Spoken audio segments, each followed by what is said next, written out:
Assalamualaikum warahmatullahi wabarakatuh. Alhamdulillah, alhamdulillahi rabbil alamin. Wa bihi nasta'in ala umuri dunya waddin.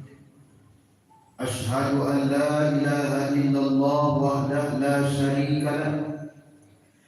Wa ashhadu anna Muhammadan abduhu wa rasuluh alladzi la nabiyya ba'dahu.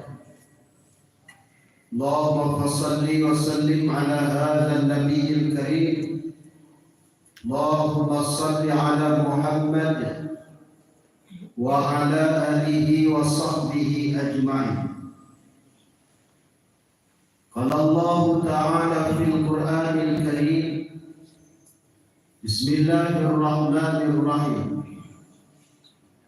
Thumma la'atiyannahum min baini aydihim wa min khalfihim wa an aymanihim wa an shamalihim wa la tajidu aktsarahum syakirin.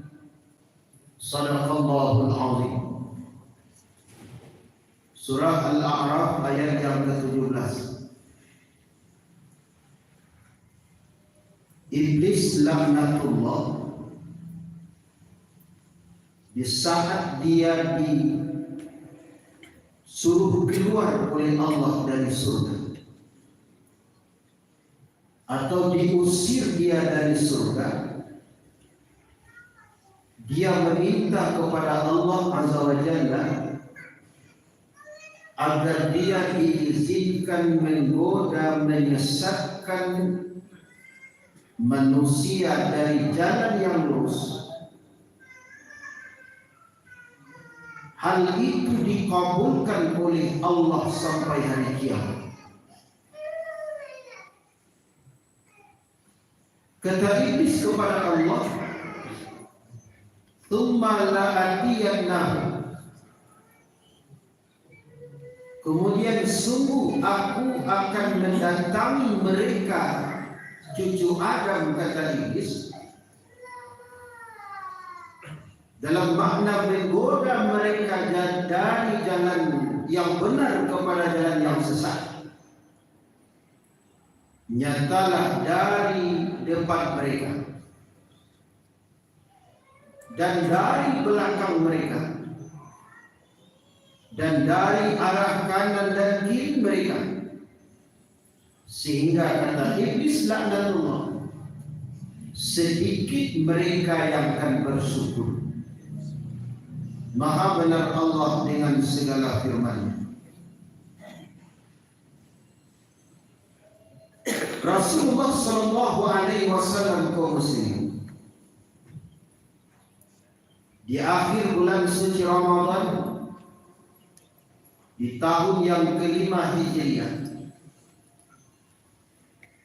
melalui Abdullah bin Mas'ud radhiyallahu anhu, beliau bersabda, "Raghiba anfu rajulin dakhala alaihi Ramadan summan salakha qabla an yughfara lahu." Celaka, kata Rasul sallallahu alaihi wasallam, seseorang yang hidup selama bulan Ramadan, malahan sampai berakhir bulan suci Ramadan, di mana dia belum juga diampuni dosanya oleh Allah Subhanahu wa taala.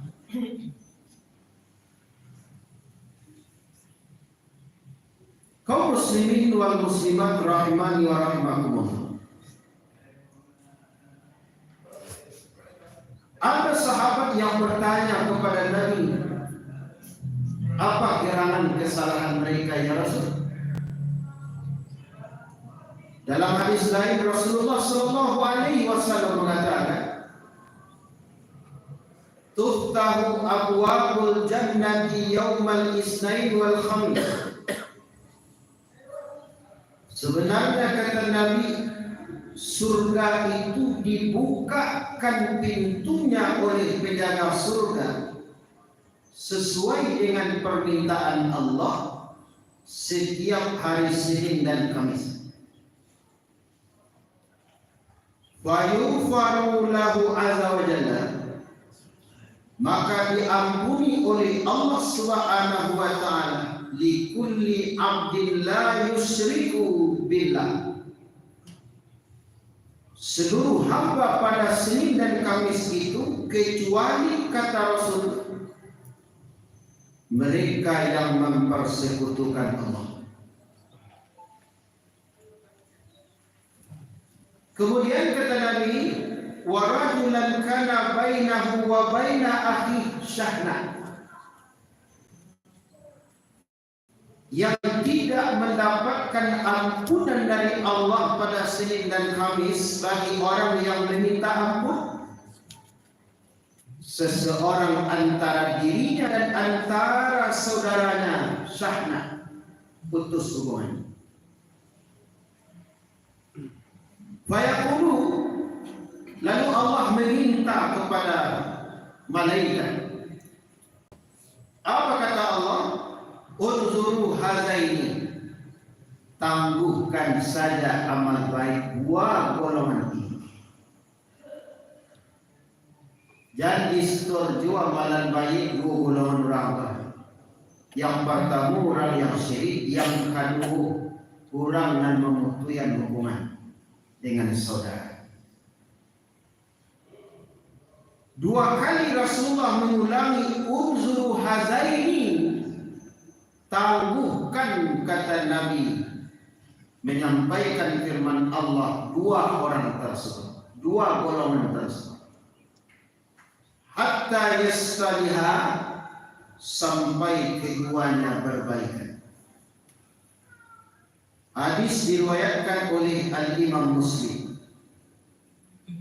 Nampak jelaslah kaum muslimin si habis Ramadan, barangkali kita tak malu-malu mengatakan minal aidin wal faizin, terimalah jabatan tangan dari orang yang telah kembali suci dan dari orang yang telah kembali mendapat kemenangan. Tapi dua orang ini kaum muslimin kemenangan yang semu dan palsu. Kenapa? Karena amal baik mereka selama Ramadan belumlah disetor oleh malaikat rakib dan atid kepada Allah. Tangguhkan dulu kata Allah dalam hadis qudsi. Awaklah sibuk jelebaran kaum muslimin. Al-Imam Ibn Athaillah mengatakan bahwa bersilaturahim itu ada hukumnya wajib, ada hukumnya sunnatun muakkadah, ada hukumnya sunat hay'ah. Kapan silaturahim itu hukumnya wajib? Yang pertama adalah orang wajib bersilaturahim dengan orang yang qati'ur rahim dengannya. Itu anu hebat di mana-mana. Karena silaturahim itu lawannya qati'ur rahim. Orang yang putus hubungan baik dengannya. Mampu enggak kita memperbaiki kembali amal baik? Itu silaturahim yang wajib hukumnya kaum muslimin. Tapi jawab kan tidak, nama kaja-kaja silaturahim bapak dan sunnahnya. Kalau naik rumah turun rumah, wak tipu diurang rendah elok, ruang jawab itu dalam poin mal. Kalau begitu kaum muslimin berarti silaturahim kita belum sempurna. Yang kedua, wajib bersilaturahim seorang anak kepada ibu bapak. Kalau tidak ada keuzuran untuk bersilaturahim, ya anak jangan tahu kan, ada halangan untuk hendak pulang. Apa cara buka silaturahim itu? Ya silaturahim itu kini kan tak payah, ya Pak. Lewat HP, video call. Kadang-kadang kan ada anak pun tidak mau tahu orang itu. Yang ketiga, yang kedua silaturahim hukumnya sunat muakkad. Kepada siapa silaturahim sunat muakkad? Kepada al-qurabat, karib kerabat. Karib kerabat itu sunat muakkad. Beradik kakak, ipar misan, itu sunat muakkad. Itu dari duluan kaum muslimin. Kadang ada kawan-kawan kalau salaman lah naik rumah turun rumah, tetapi dengan karib kerabat beradik kakak tidak jalan-jalan. Yang ketiga kaum muslimin, silaturahim yang sunat hay'ah dengan orang lain selain dari yang tiga.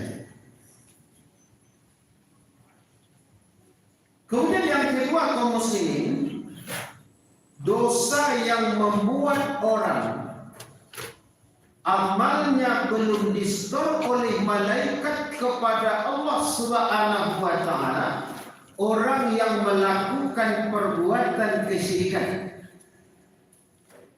Kalau dijabarkan kesyirikan itu panjang waktunya Pak, dan banyak hal-hal yang terkait dengan itu. Saya ingin sampaikan satu hal, hadis Rasulullah Sallallahu Alaihi Wasallam, bahwa kata Nabi at-tiyaratu syirkun. 3 kali Nabi mengulang at-tiyaratu syirkun. Wa ma minna illa walakinna Allah yuzhibuhu bitawakkal. Kata Nabi, siapa yang berkeyakinan bahwa ada satu tempat atau waktu yang menjadikan dia, yang membawa dia, yang berdampak kepada dirinya kesialan, yakin dia, orang tersebut berarti sudah melakukan kesyirikan. Di sini aku pak nak rukun dia dapat tanuang dia. Yakin kita sesuatu hal yang menjadikan dia sial, maka dia sudah masuk kepada ranah kesyirikan. Kita kawannya, saya lupa letak di simpang tadi atau di kilo. Itu jawabnya, alih mengalah sod di sini anda. Ayah dah, ayah tutup aja. Ambo itu kalau lagi di kilo itu mengalah sod untuk terima modal yang botol. Ayah kini tu kan. Hal yang seperti ini kalau tidak mengalaskan buat senang atau siapa. Ini kata Nabi termasuk kepada kesyirikan. Hati-hati lah di sini dunia. Baru tunjuk tu atau kilo di sini tu kilo antu kamu. Atau kilo kuburan tu di sini lagi. Mengalaskan di sini apa pasangan karena jangan tak mengalaskan di sini baru tunjuk. Banyak orang yang tua di sini. Jadi kipu di sini lewat mengalaskan. Awal banyaknya orang hendak mengalaskan tidak jatuh saja Pak, tidak pelanggaran di sini. Hal yang seperti ini kaum muslimin juga membawa orang kepada kesyirikan. Surah ya. Nabi lu anak nikahan, ala pirayu dan namanya, ajalan tilan. Bagi tu Nabi asuh banyak orang nikah antara Idul Fitri Idul Adha. Jadi tidak naik pencariannya. Lewatlah Idul Adha. Aku masuk kepada at-tiyaratu syirkun. Meyakini sesuatu, waktukah, tempatkah membawa dirinya, mendatangkan kepada dirinya kesialan, maka ini adalah termasuk kesyirikan. Mudah-mudahan kaum muslimin, kemenangan yang kita capai selama Ramadan jangan kita habiskan dengan dosa-dosa yang kita kerjakan 11 bulan yang akan datang. Sebulan pula dia bahkan dia awak sabalik bulan. Syaitan iblis memproklamirkan dari depan, belakang, kanan dan kiri, dia akan menghancurkan kita. Buka surah Al-A'raf ayat 2. Jadi orang yang bertakwa itu orang yang berhati-hati memelihara iman, ibadah, ketaatan kepada Allah. Mudah-mudahan bermanfaat. Bila taufiq. Assalamualaikum warahmatullahi wabarakatuh.